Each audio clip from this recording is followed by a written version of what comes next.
공동명의 같은 경우에는 단독명의에서 있었던 추가세 공제라는 게 없죠. 5분 투자로 10억을 아껴보자. 안녕하세요. 직방TV 절세여신 제네시스입니다. 9월달이라면 여러분들이 놓치면 절대 안 되는 것 중에 하나가 바로 종부세 합산배제 신청, 그리고 이번에 새로 바뀐 1세대 1주택 특례 신청이 있습니다. 도대체 이게 뭔지, 내가 어떻게 해야 되는지, 나한테 해당이 되는지 오늘 영상 끝까지 보시고요.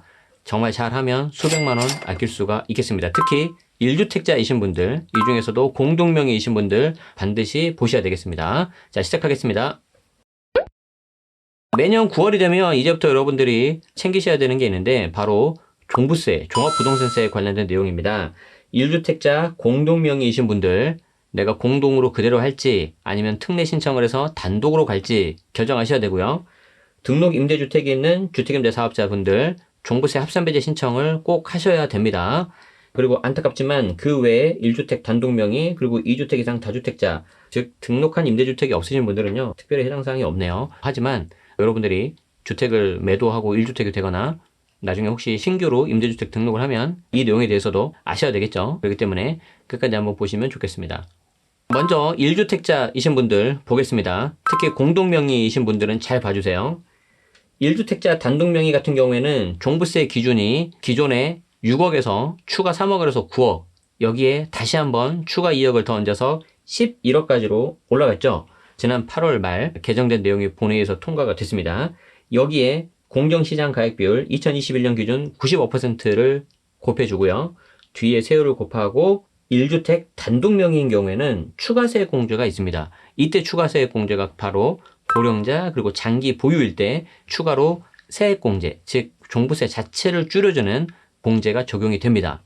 그런데 공동명의 같은 경우에는 본 사례에서는 부부 공동 그리고 5대5 지분을 가정을 하는데 남편 같은 경우에는 공시가격에서 6억을 빼주고 뒤에 95% 공정시장 가액비율 그리고 세율을 곱하니까 이에 따른 종부세가 나올 거고요. 6억을 넘었다면 아내 역시 공시가격에서 6억까지 차감을 해줍니다. 즉 토탈 12억까지는 종부세를 내지 않도록 해주는데 공동명의 같은 경우에는 단독명의에서 있었던 추가세 공제라는 게 없죠.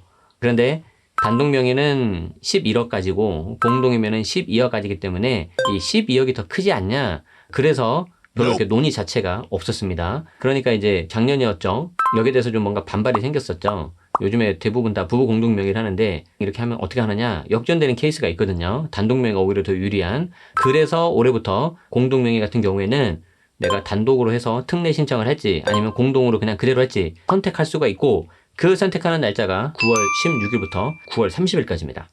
결국에는 여러분들께서 어떤 게 더 유리한지 한번 따져보셔야 되는데, 내가 단독명의라면 11억까지 공제가 되고 추가 세액 공제가 있습니다. 이게 더 유리할지, 공동명의라면은 그냥 토탈 12억까지 종부세가 비과세인데 이게 더 유리할지 보셔야 되는 건데, 안타깝게도 공동명의만 이걸 선택할 수가 있습니다. 단독명의가 일부 역전되는 케이스가 있으니까 공동명의 같은 경우에 좀 조정을 해달라 하니까 공동명의 같은 경우에만 지금 선택을 할 수 있게 해줬거든요. 반대로 단독명의는 지금 선택 자체가 없어요. 그냥 단독명의 상태로만 갈 수밖에 없습니다. 어떤 게 더 유리한지 공동명의이신 분들 잘 보시죠.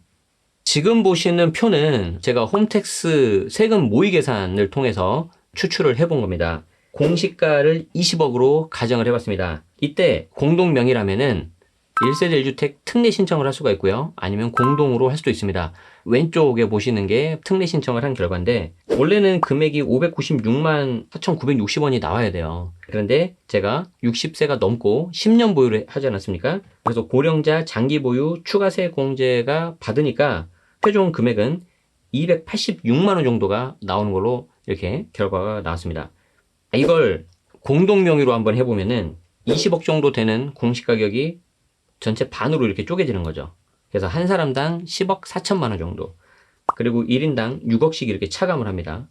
남은 금액에 대해서 세금을 하는데, 이때 세금을 계산해 보면은 산출세액이 157만 9,180원 정도가 나옵니다. 그런데 공동명의잖아요. 그렇기 때문에 단독명의에서 했을 때처럼 추가세 공제는 없습니다. 따라서 157만 9천 원에 농특세가 붙어서 1인당 189만 원 정도, 두 명 합치면은 379만 원 정도가 나와서 1주택 특례, 즉 단독명의인 것처럼 했을 때보다 약 100만 원 정도가 좀 더 나옵니다.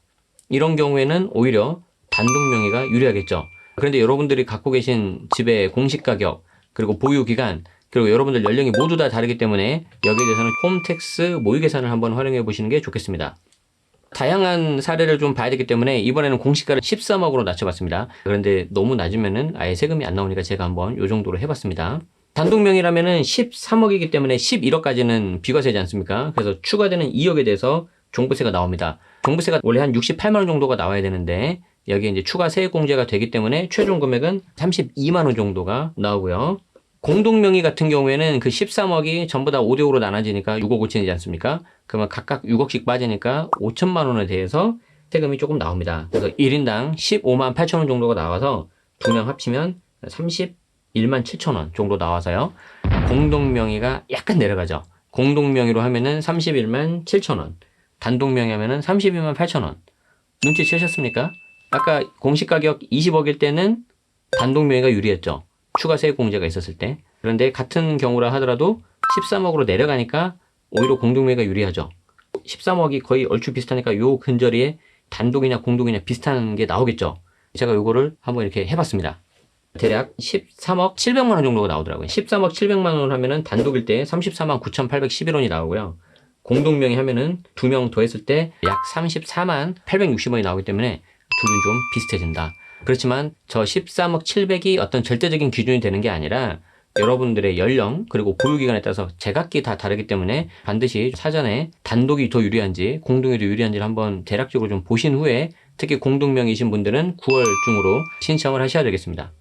정확한 금액은 아니더라도 대략적으로 신청할 수 있는 게 홈택스 세금 모의계산입니다. 그래서 지금 국세청에서도 가급적 온라인을 좀 활용하셔가지고 어떤 게 더 유리한지 보셔서 내가 공동명의인데 단독이 더 유리하다 그러면은 특례 신청을 좀 하고 별다른 게 없으면은 계속해서 특례 신청한 결과대로 간다고 해요. 내년에 됐는데 혹은 내후년이 됐는데 이때는 공동이 좀 더 유리하다 그러면 그때 가서 바꿔주시면 되겠습니다. 이렇게 보면은 결국 1주택자인 경우에는 공동명의가 종부세에 있어서 유리한 걸로 나오는데 나중에 양도세까지 생각하면 공동명의가 더 유리해지는 거죠. 그런데 좀 이렇게 보면은 상대적으로 단독명의가 좀 처지지 않습니까? 여기에 대한 보완책도 있어야 되지 않을까 생각을 해봅니다. 9월달은 이것만 보시면 안 됩니다. 또 하나 보셔야 되는 게 등록 임대주택이 있는 주택임대 사업자이신 분들은요. 내가 종부세 합산 배제 신청을 해야 됩니다. 말 그대로 종부세에서 합산하는 거를 배제, 빼주세요 라고 이렇게 신청을 해야 되는데 이게 무조건 신청한다고 되는 게 아닙니다. 이때 종부세 합산 배제 신청은 세법상에서 말하는 요건을 잘 갖춰야 되는데 지자체 세무서 양쪽 다 등록을 해야 되고요. 어느 한쪽만 등록하시면 안 됩니다. 임대 개시 당시 기준시가가 6억이어야 됩니다. 이게 가장 중요한 것 중에 하나입니다. 그리고 수도권 외는 3억 이하입니다. 만약에 이게 금액을 초과했다 그러면은요 제 아무리 다른 요건을 다 갖췄다 하더라도 종부세에 있어서는 혜택을 받을 수가 없습니다. 2019년 2월 이후에 표준계약서를 신고 등록한 분의 하나입니다. 그 전에는 넘기면은 과태료만 있었는데 이 이후부터는 세제 혜택을 받을 수가 없습니다. 굉장히 조심하셔야 됩니다. 2018년 4월 1일 이후에 내가 등록을 했다. 그러면은 장기 일반 민간임대주택 구중공공 있죠. 8년짜리로 하셔야 됩니다. 또 하나가 뭐냐면 2018년 9.13 이후에 조정지역에서 신규로 취득한 거는 혜택을 받을 수가 없어요. 그런데 지역마다 조정지역 여부가 좀 다르죠. 예를 들어서 울산 같은 경우에는 2020년 12월 18일 아닙니까? 울산 같은 경우에는 그 전에 취득을 했다면 괜찮은데 서울 같은 경우에는 2018년 9.13 전에 취득을 해야 됩니다. 그리고 나중에 등록을 하면은 나머지 요건을 갖추면 혜택을 받을 수가 있지만 여전히 아파트는 안 된다는 거 이것도 잘 알고 계시면 좋겠습니다. 그래서 임대주택 등록을 했다고 무조건 종부세 합산 배제 혜택 받을 수 있는 거 아닙니다. 요건 꼼꼼히 따져보시기 바라고 그렇기 때문에 신규로 등록하실 분들은 훨씬 더 신중하셔야 되겠습니다. 굉장히 복잡하죠. 오늘 제가 두 가지 말씀드렸습니다. 내가 1세대 1주택인데 공동명의다. 단독으로 할지 특례 신청을 할지 그냥 그대로 공동할지 반드시 좀 사전에 비교해 보시고요. 그리고 등록 임대주택 있으신 분들 중에서 종부세 합산 배제 신청이 제대로 안 됐다 하신 분들은 다시 한번 좀 보셔서 신청하셔서 보유세 좀 줄이시기 바랍니다. 특히 앞으로 이 보유세는 굉장히 많이 올라갈 것으로 예상이 됩니다. 그래서 보유세는 앞으로도 계속 이슈가 될 거고 특히 종부세 같은 경우에는 종부세 중과세율 적용도 되기 때문에 그 부담이 클 수밖에 없습니다. 1주택자라도 그렇습니다. 그렇기 때문에 그 내용 잘 체크하시고 여러분들에게 좀 유리한 방향으로 선택하시면 좋겠습니다. 네, 오늘 내용 도움되셨다면 좋아요, 구독 부탁드리고요. 다음에도 새로운 내용 나올 때 편리하게 보실 수 있도록 알림 설정까지 해주시면 좋겠습니다. 자, 오늘도 끝까지 시청해주셔서 고맙습니다. 지금까지 직방TV 절세여신 제네시스였습니다. 고맙습니다.